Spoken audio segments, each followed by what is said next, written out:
নমস্কাৰ সকলোকে মোৰ চেনেললৈ স্বাগতম জনালোঁ। এতিয়া মই আৰম্ভ কৰি দিম মানে ভিডিঅ'টো। এতিয়া লাহে লাহে বেলি ডুবিছে আৰু মাঘৰ বিহু ওচৰ চাপিছে আৰু মাঘৰ বিহু যিহেতু ওচৰ চাপিছেতো আৰু তাৰ মানে মাঘৰ বিহুত কি লাগে ধৰ আলু কচু আৰু বুঢ়া চাউলকে লৈ মানে পিঠা জলপান সকলোৱে বনাই আছে। গতিকেলৈ আমিও অলপমান পৰিস্থিতিটো চলাই দিছোঁ। গতিকেলৈ আজি মাঘৰ বিহু মানে গৈ আলু সানি থকা হৈছে সকলোৱে মাহি। তাৰপিছত এইফালে ধুনীয়াকৈ গৈ আলু সানিলোঁ। এতিয়া অকল গৈ আলু সনাই নহয় আৰু সানি মেলি থপাই আৰু ধুই মেলি বস্তাত ভৰাইলোঁ আৰু এই মাত্ৰ আহি পালেহি বেপাৰী মানে বিক্ৰী কৰিবলৈ। তাৰপিছত এতিয়া বস্তাত ভৰাই দিলোঁ। আকৌ লগতে আছে আমাৰ অতিথি অনুদীপ। কেনেকুৱা লাগিছে? তাৰপিছত এফালে আহিলে ভাইটি। আৰু মোৰ গৈ আলুটো যিমানটো ওলাব বুলি ভাবিছিলোঁ ভবা মতে একো কামেই নহয়। আৰু সকলোৱে জানে ভবা কথাটো কেতিয়াও সপোন দেখা মতে কামবিলাক নহয়। গতিকেলৈ যিমান পাৰোঁ চেষ্টা চলাই থাকোঁ। আৰু ইয়াত এতিয়া বাছনি হৈছে কিছুমান বহুত। ইয়াৰ বাছনিখিনি আমি থৈ দিছোঁ। তাৰপিছত আৰু ডাঙৰখিনি এনেকুৱা ধৰণৰখিনি বস্তাত ভৰাই দিলোঁ। আৰু বৈ আহিলে আমাৰ খেতিলৈ নিবলৈ। তাৰপিছত অনুদীপে আৰু কিবা কবি নেকি ধৰ গৈ আলু?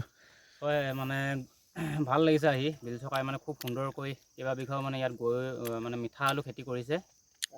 খুব ধুনীয়া হৈছে। এইটো আপোনালোকে দেখিছে বহুত ডাঙৰ হৈছে আৰু সৰু আছে বাৰু, দুইটা থাকিবই বাৰু। ভাল হৈছে খেতি। আৰু যিহেতু মাঘ বিহু নিচেই কাষ চাপি আহিছে, অসমবাসীৰ লগতে অৰুণাচলত বিভিন্ন প্ৰান্তত মানে ভোগালীৰ মানে যো-জা চলি আছে।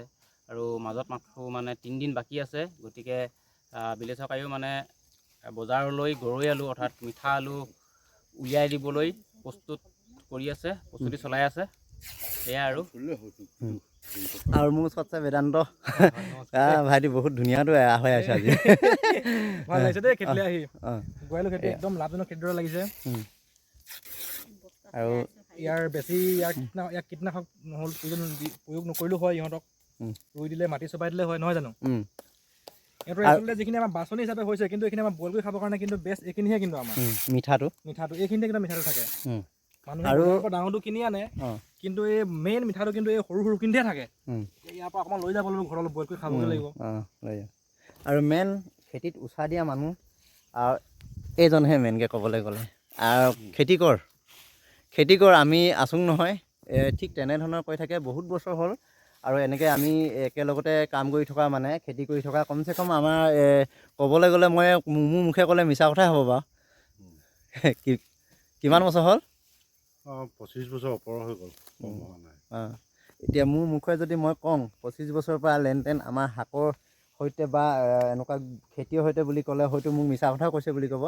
এতিয়া নিশ্চয় শুনিলেই। আৰু এতিয়া আমি এটা বস্তু দিলোঁ মানে গাড়ীত উঠাই থৈ দিয়া আছে। এইখিনি এতিয়া আমি ৰঙালাও লোড কৰি দিলোঁ। ৰঙালাও লোড কৰি মেলি এতিয়া ওলাই যাব। আৰু এইফালে খানি আছে গৈ আলু। আৰু এতিয়া আমি বিশেষ বৰ বেছি খনা নাই গৈ আলুটো। আমি ইতিমধ্যে আমাৰ এয়া খনা হৈছে কিমান হ'ব? 20 লিটাৰ হ'ব না? 20 লিটাৰ ন? 20 লিটাৰ হ'ব। 20 লিটাৰ খানিলোঁ। 4 বেগ ফিটিং হৈ গ'ল আৰু 4 বেগমান ফিটিং কৰিবলৈ আছে। যিমানটো ওলাব বুলি ভাবিছিলোঁ ইমানটো ওলোৱা নহ'ল বা। ঠিক আছে, আজিলৈ ভিডিঅ'টো বৰ বেছি দীঘলীয়া নকৰোঁ। ইমানতে সামৰণি মাৰি দিছোঁ। আৰু কাইলৈ ধুনীয়া এটা ভিডিঅ' লগ পোৱাৰ আশাৰে আজিলৈ বাই বাই।